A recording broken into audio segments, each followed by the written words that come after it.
Hi,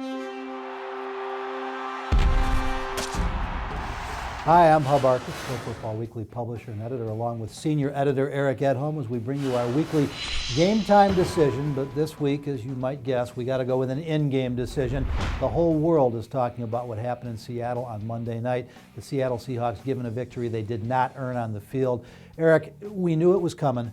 I was on the sidelines for the national radio broadcast Sunday night with Dial Global of the Ravens-Patriots game. I thought the Patriots win that game with real officials, but it wasn't the one play you could point your finger at. Here we have the one defining moment. Clearly the officials got it wrong. I don't think anybody wants to debate that at this point. Obviously the contrarians do.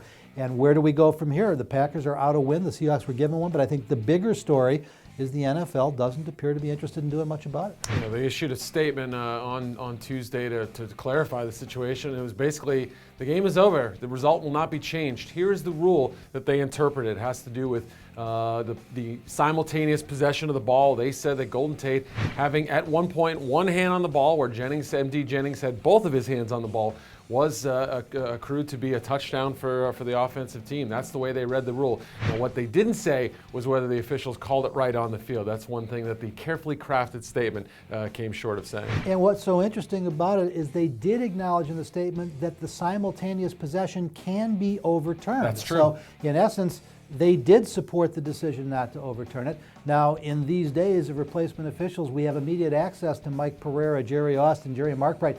There's no debate here. It was not simultaneous possession. The Green Bay Packers had a game stolen from them. There's the whole gambling issue that nobody's talking about. Millions of dollars changed hands inappropriately. Those folks are going to be really upset. I'm sure the NFL is aware of it, even though they claim not to be. But getting back to the biggest issue, the integrity of the game.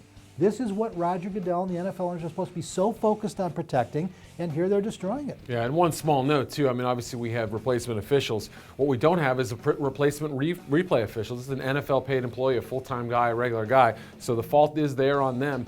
You know, and the regular officials had many calls along the way. The Sam Shields PI, the Eric Walden late hit. It should have been an interception in favor of the Packers. They dominated the second half. They should have won the game based on the way they played on the field. It didn't happen that way. You know, Eric, I will tell you and all our viewers, as someone who's been doing this for 35 years, I left Baltimore on Sunday night, left the sidelines just feeling frustrated and disappointed and wondering what was going on. And then after watching the game Monday night, I personally felt a little stained. Yeah. It just felt empty and dirty. And it's just stunning to us here at Pro Football Weekly that the National Football League doesn't appear to understand what it's doing to its own game.